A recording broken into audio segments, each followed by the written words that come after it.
abran sus Biblias en Romanos capítulo 11. Romanos capítulo 11, versículo 33.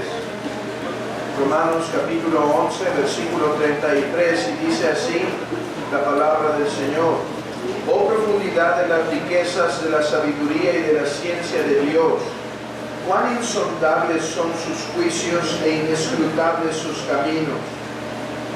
Porque ¿quién entendió la mente del Señor? ¿O quién fue su consejero? ¿O quién le dio a él primero para que le fuese recompensado? Porque de él y por él y para él son todas las cosas, a él sea la gloria por los siglos. Amén. Este texto, hermanos, este texto nos da las actitudes necesarias para tratar un tema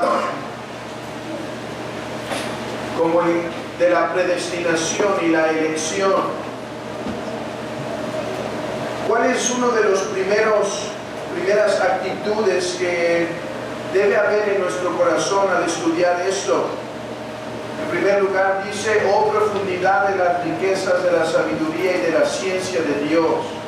En primer lugar, reverencia y humildad, porque es verdad que Dios ha revelado algo de sus decretos, pero noten esto, hermanos: ¿es Dios un ser incomprensible o lo podemos entender completamente? ¿Podemos comprender a Dios completamente o es incomprensible? Podemos conocer algo de Dios, pero no lo podemos conocer plenamente. Es incomprensible en el sentido que no puede ser plenamente entendido. Entonces, cualquier cosa que este Dios incomprensible hace, hemos de esperar que lleve, lo que Calvino decía, los vestigios de su gloria. Hermanos, ¿es incomprensible en un sentido o no plenamente entendido el tema del decreto y la predestinación? Claro, dice: oh profundidad de las riquezas de la sabiduría y de la ciencia de Dios. Es sumamente profundo, dice el apóstol Pablo. Hermanos, tan solo medita en la relación del alma con el cuerpo. ¿Quién hizo el cuerpo del hombre? Dios, y ese Dios es incomprensible. Por lo tanto, aún el ser humano lleva algo de esos vestigios de incomprensibilidad. O sea, yo no puedo entender plenamente la relación entre el alma y el cuerpo. A veces mi alma está afligida y mi cuerpo decae. A veces mi cuerpo está cansado y mi espíritu desfallece. Hay una relación.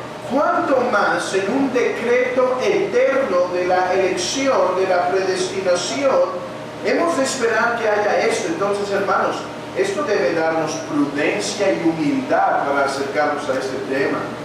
No estamos llegando para analizar una hoja de trabajo donde simplemente vamos a dar un checklist y acabamos en unos minutos. Esto es algo con reverencia, esto es algo con profundidad. Pero noten algo más, y aquí termino con esto para comenzar el estudio. No solo debe haber reverencia, humildad, pero además, hermanos, nuestro estudio de la predestinación no tiene el propósito de alimentar la mente morbosa del corazón del hombre. Miren lo que dice el texto, versículo 36: porque de él y por él y para él son todas las cosas, a él sea la gloria. Esto es lo que debe producir la doctrina de la predestinación: glorificar a Dios, alabar a Dios. No es simplemente para meternos en cosas que no nos corresponden. La doctrina de la predestinación es la revelación de Dios que debe producir en nosotros adoración a su santo nombre. Esta incomprensibilidad de este tema debe llevarnos no a especular, hermanos, no a especular, pero a adorar a Dios. Y nuestro deseo con estas exposiciones es doble. Que conozcamos la doctrina, pero que conozcamos también nuestra confesión.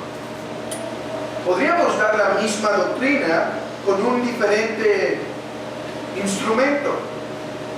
Podríamos usar un libro de teología, simplemente alguien podría dar las lecciones sin usar este instrumento, pero el propósito de usarlo es que conozcamos nuestra propia confesión. Y en primer lugar, creo que ya se ha explicado esto, hemos de recordar que la confesión en el decreto de Dios va desarrollándose de lo general a lo particular. En primer lugar, en el párrafo 1 del capítulo 3 de nuestra confesión, se habló en general del decreto de Dios. Todas las cosas han sido decretadas por Dios. Después se explica, tengamos cuidado, dicen los de la confesión, Dios conoce todas las cosas no porque ven su bola de cristal. Dios conoce todas las cosas, pero nada pasa sin que sea su absoluta voluntad. Y entonces la confesión va yendo de lo general a lo particular. Y en los párrafos 5, 6 y 7 trata particularmente el tema de la elección.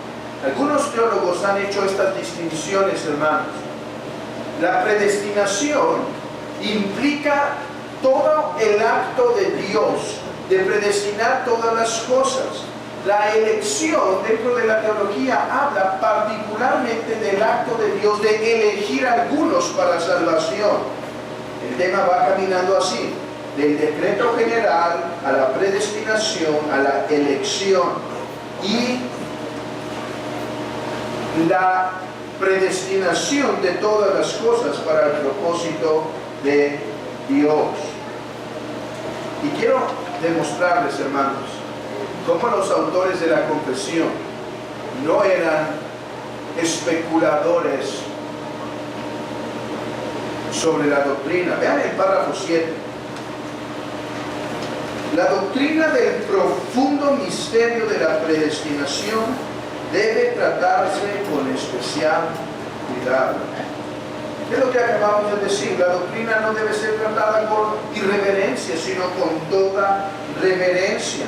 Y además, al final del párrafo dice, de este modo, esta doctrina proporcionará motivo de ¿qué? Alabanza, reverencia y admiración a Dios y humildad, diligencia, abundante consuelo a todos los que sinceramente obedecen el Evangelio. Así que estas deben ser las actitudes. Y preguntemos, ¿de qué trata la doctrina de la elección? ¿De qué trata la doctrina de la elección? Veamos párrafo 5. A los que están predestinados para vida, Dios, antes de la fundación del mundo, según el propósito eterno e inmutable y el consejo secreto y beneplácito de su voluntad, los ha escogido en Cristo para gloria eterna, meramente por su libre gracia y amor, sin ninguna otra cosa en la criatura como condición o causa le movieron a ello. Aquí está el punto de lo que es la doctrina de la elección, hermanos. En primer lugar, Dios en la eternidad pasada, Dios en la eternidad pasada eligió. ¿A quién eligió? Eligió a seres para su gloria, o sea, para llevarlos a la gloria eterna. La pregunta es esta, hermanos. Les voy a decir algo. He estado estudiando por un tiempo algunos teólogos arminianos por unas clases que estoy dando en la ciudad de Guadalajara, y he estado leyendo uno de los teólogos principales, a veces Arminio, a veces otro, un teólogo principal vivo que se llama Roger Olson, que es un arminiano, muy arminiano, y uno se va a dar cuenta de algo, hermanos. Los arminianos no niegan que hay tal cosa como la predestinación. No nieguen que hay tal cosa como la elección. Ese no es el problema. El problema no hay que convencerlos de que hay predestinación. Entonces, ¿cuál es la diferencia? Aquí está. ¿Cuál es la causa de la elección? Ahí gira todo el debate. No es si existe elección, no es si existe predestinación, no es aún si existe decreto. Ellos usan estas palabras. La pregunta es, ¿cuál es la causa? ¿Cuál es la causa de la predestinación? Dice, los ha escogido en Cristo para gloria eterna, meramente por su libre gracia y amor. ¿Cuál es la causa por la cual los hombres fueron elegidos para gloria? No solamente elegidos para qué, hermanos? Para salvación, para gloria eterna. ¿Cuál es la causa? ¿Cuál es la causa de las cosas? Déjenme decirles la postura arminiana. Según una mente arminiana, la causa es que Dios, hagan de cuenta, Dios les dio gracia a todos los hombres. ¿Sí? Hagan de cuenta que esta mañana les voy a dar un vasito. Y en ese vasito les voy a poner tierra. Y en esa tierra les voy a poner una semilla. Todos tienen ese vasito con esa tierra y esa semilla. Y a todos les voy a dar un vaso con agua. Entonces, algunos no querrán echarla al vaso. Otros sí. Ok. A los que yo vea que sí están echando el agua al vaso, que están siendo obedientes, a ellos les voy a dar más agua. A los demás no. A los que están echando agua, y si echa más agua, le voy a servir más. Ok, de eso trata la elección en la mente arminiana. Dios vio quién aprovecharía su gracia. Dios la dio a todos por igual, pero Él vio quién sí la usaba bien. Entonces, si están dos viéndose y uno ve que su planta no crece y el otro ve que su planta está creciendo, ¿cuál es la causa por la cual la plantita de uno no creció y la plantita del otro sí? ¿Cuál fue la causa? Aprovechó bien el agua.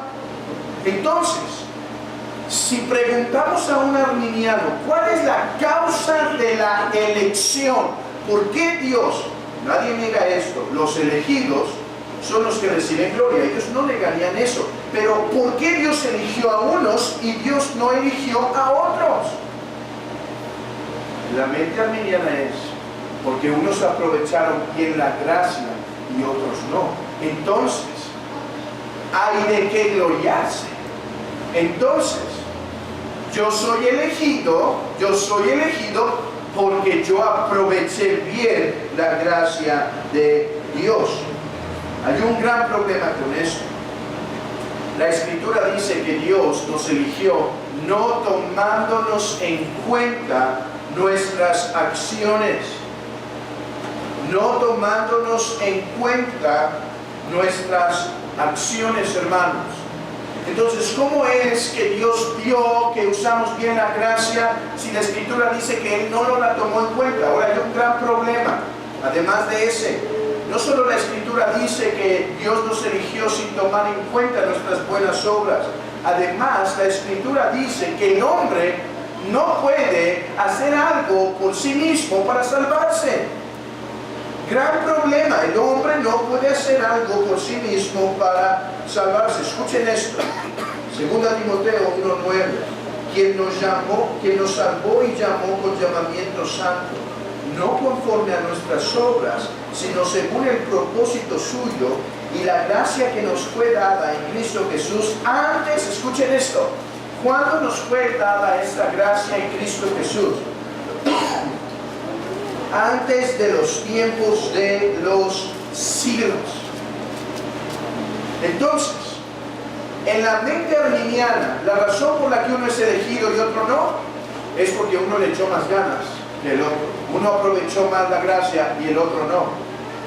En la mente paulina, no en la mente de Juan Calvino, en la mente paulina, en la teología paulina, la razón por la cual unos fueron elegidos y otros no, hermanos, fue según su beneplácito. Ahora, hay algo que me encanta de la confesión, y estos detalles que doy de la confesión, como he dicho, es para que sigamos conociendo nuestro material. Ahora, voy a tener una crítica el día de hoy a nuestra confesión en el capítulo 3. Tengo una crítica, pero tengo algo que alabar en el párrafo 1. Vean el párrafo 1, hermanos, brevemente. Bueno, no vean su confesión. Voy a hacerles un examen. ¿De qué trata? Es muy sencillo. Así que si lo reprueban, hermanos, es muy grave. Es muy sencillo, pero es muy grave si lo reprueban. ¿De qué trata el párrafo 2, el capítulo 2, perdón, de la confesión? ¿De qué trata el capítulo 2 de la confesión? ¿Quién les dio la clase? No se crean. Dios y la Santa Trinidad. Esto es básico, hermanos. Esto es básico. Vean cómo empieza el párrafo 1 del capítulo 3. Dios, desde toda la eternidad, por el sapientísimo y santísimo consejo de su voluntad, ha decretado. Y entonces empieza a hablar del decreto de Dios. Hermanos, esto es hermoso. Noten esto. En primer lugar, el capítulo 2 desarrolla la doctrina de Dios. Tantos atributos, tantas perfecciones que se dicen de Dios. Pero al pasar al decreto, hermanos, ¿quién hizo el decreto? Dios. Entonces, ¿cómo hizo este Dios el decreto? Como Él es. Él actúa como Él es. Desde toda la eternidad. Este decreto debe ser eterno porque Dios es eterno. Este decreto debe ser sapientísimo, todo sabio. ¿Por qué? Porque el Dios que decretó es sabio. Este decreto es santo, o sea, busca todo lo bueno. ¿Por quién es Él? Porque Él es santo. De su propia voluntad, hermanos. ¿Por qué? ¿Qué tiene que ver esto? Porque Dios es lo que los teólogos han llamado la aceidad de Dios. Dios es eternamente autoexistente y no necesita de nada. Y esto implica que el decreto de Dios no puede ser algo que lo movió de fuera y lo empujó a hacer. Dios no pudo actuar con algo que vio fuera de sí y entonces lo empujó. Dios no pudo ver, Juanito sí está tomando la gracia que le di, entonces voy a responder. No puede ser, porque el Dios que tenemos es un Dios hacer. O sea, Él no depende de nada para existir y no depende de nada para hacer. Esto es clave. Porque yo creo, hermanos, que la razón por la cual nosotros fuimos arminianos, porque el día de hoy no estamos viniendo aquí a burlarnos de los arminianos, todos, creo que raros los que estamos aquí que una vez no fuimos arminianos, pero creo que la razón por la cual una vez fuimos arminianos, y creo que la razón por la cual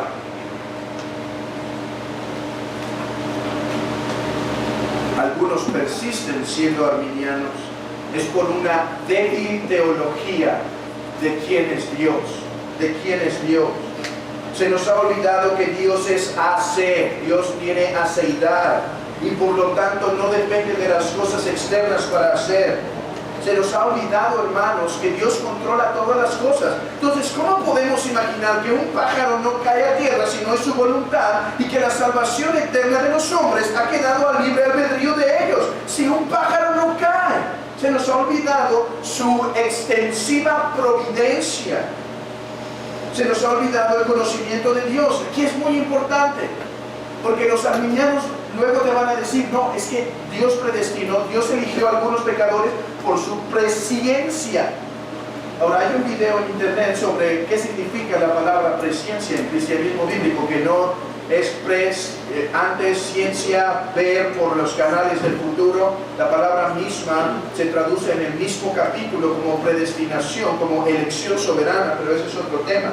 Pero el conocimiento de Dios, hermanos, vean por qué un mal entendimiento de quién es Dios produce un mal entendimiento de la elección. Noten, hermanos, Dios puede conocer cosas. Si Dios puede conocer cosas, Dios no es inmutable. Algo más grave, bueno, o igual de grave. Si Dios puede conocer cosas, Él no se encuentra como lo que algunos teólogos puritanos llamaron la serenidad de Dios. Me encanta esa palabra, la serenidad de Dios. ¿Quién es alguien sereno? Es alguien que no busca nada afuera, todo lo tiene dentro. Nosotros no participamos de esa serenidad porque nosotros queremos conocer más de Dios, queremos crecer en nuestro conocimiento, y eso produce intensidad, santa intensidad. Pero naturalmente Dios se encuentra en una beatífica posición. Hermanos, Dios no llega a ser, Dios es.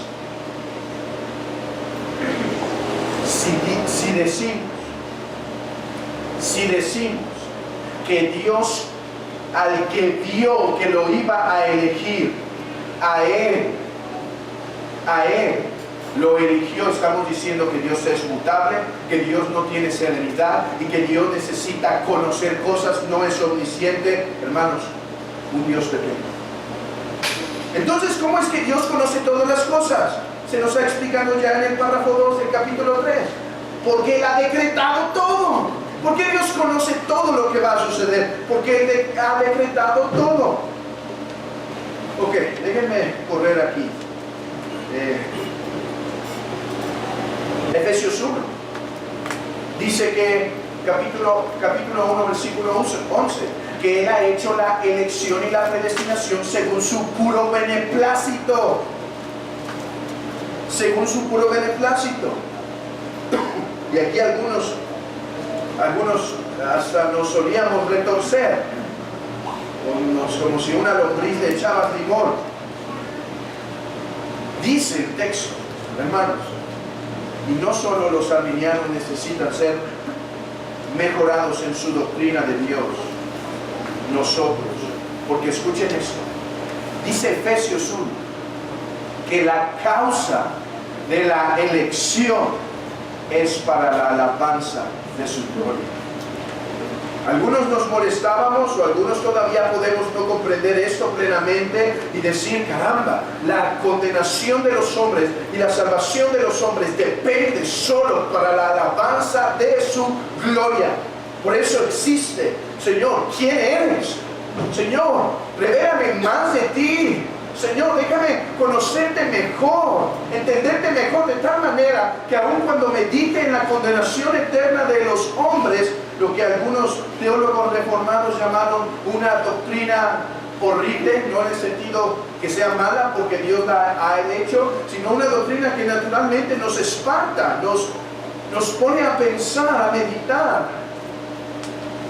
Pero que aun cuando meditemos en eso podamos comprender, Señor, ¿quién eres tú? ¿Quién eres tú? Algunos dicen, entonces Dios es injusto porque elige. No, es que ¿qué es la justicia de Dios? La justicia de Dios es dar lo que cada hombre merece. Su elección nunca es injusta, porque Él elige pecadores. Y por lo tanto, al elegir pecadores,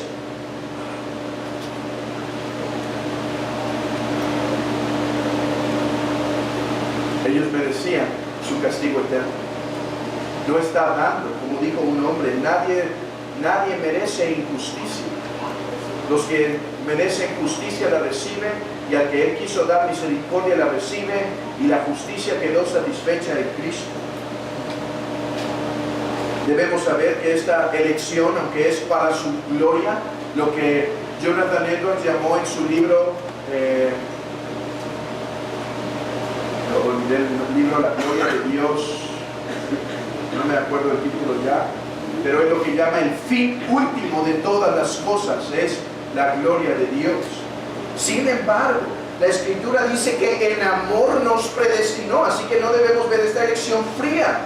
Dios es amor y por lo tanto, hermanos, cada acción de Dios revela su amor. Por lo tanto, su predestinación, su elección es hecha en amor. Ok. Se nos ha ido ya el tiempo, pero esto es lo que quiero que quede en nuestras mentes. La doctrina de la elección no es una posibilidad, es la causa. O sea, la doctrina de la elección, hermanos, no podía ser distinta. No es que era una posibilidad de elegir soberanamente y otra posibilidad de elegir a la luz de lo que el hombre hace. Debido a quién es Dios, la doctrina de la elección soberana era necesaria. Entonces, esto es lo que ha sido llamado en la teología la elección incondicional. Porque la elección en la doctrina arminiana es condicional. Si tomas mi gracia, te elijo. Si la rechazas, no te elijo. En la doctrina reformada, la Biblia dice, Dios eligió sin tomar en cuenta sus buenas obras, por su soberana voluntad, por su beneplácito. Hermanos, espero que este breve resumen de quién es Dios nos ayude a comprender la elección no como algo posible, como algo necesario. Era algo necesario. Es debido a que creo que una de las pilares de la iglesia es conocer quién es Dios. Estamos planeando en la ciudad de Guadalajara pasar un año quizá completo, 30 lecciones en la pura doctrina de quién es Dios. Porque, hermanos, si entendemos más de quién es Él, no solamente entenderemos más de la elección, entenderemos más de toda la misma creación y la vida entera.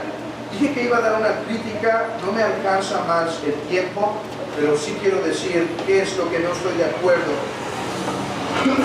en la confesión. La confesión de Westminster habla sobre que algunos fueron pasados, algunos no fueron predestinados, sino que fueron pasados, lo que se llama la doble predestinación. Ahora, aquí hay un tema muy complicado, complicado y muy debatible, lo que se llama la infralapsarianismo y el supralapsarianismo, debates que se dieron en el tiempo después de los cánones de Dort, pero lo importante, no hay tiempo para hacerlo a ellos. Aquí está lo que ellos no pusieron en la confesión. Y otros preordenados a muerte eterna, y a otros se les deja actuar en sus pecados. La confesión de Londres de 1689 decidió no poner este párrafo. Yo no creo, o más bien yo creo que lo creía, estoy convencido, lo creían. Sin embargo, por alguna causa que es desconocida para nosotros, decidieron evitarla y creo que es equivocado. Por eso, la próxima ocasión que esté aquí el hermano Aarón, creo que le toca la próxima semana, hablará un poco de este tema, qué es la doble predestinación, y si Dios no eligió a todos, ¿cómo debemos pensar de ellos? ¿Simplemente se le pasó? ¿Simplemente fue un accidente? ¿O Él quiso no elegir? Entonces, hermanos, que esto resulte para la alabanza del Señor, para magnificarnos. Dice Juan Calvino, el pacto de gracia no es predicado a todos los hombres, y aún entre aquellos que ha sido predicado, si no encuentra su base última en Dios. Si el Evangelio se trata de el hombre, ahí el hombre no encontrará paz. Pero si el Evangelio se trata de quién es Dios, el hombre encontrará bastante consuelo. Dice, no estaremos plenamente convencidos de nuestra salvación hasta que entendamos que esta fluye de la gracia y misericordia de Dios. Hermanos, es por eso que podemos tener consuelo. Es por eso que podemos estar confiados. Es por eso que podemos tener ánimo y consuelo en el corazón, porque es Dios. Hermanos, la causa de nuestra salvación no reposó en nosotros, reposa en Dios. Ok, oremos. Padre, gracias por este tiempo. Consuela a tu iglesia, alienta a tu iglesia, Señor, en esto. Aplica lo que nosotros no pudimos aplicar aquí. Y Señor, que tu iglesia tenga unidad en esta doctrina, en este misterio, Señor. Que tú seas con nosotros en este tiempo y que ahora prepares nuestras mentes y corazones para el tiempo que resta, Señor, en este gran y precioso día del Señor. Gracias por la atención de tu iglesia. Bendice a tu pueblo, lo pedimos en el nombre de Cristo. Amén.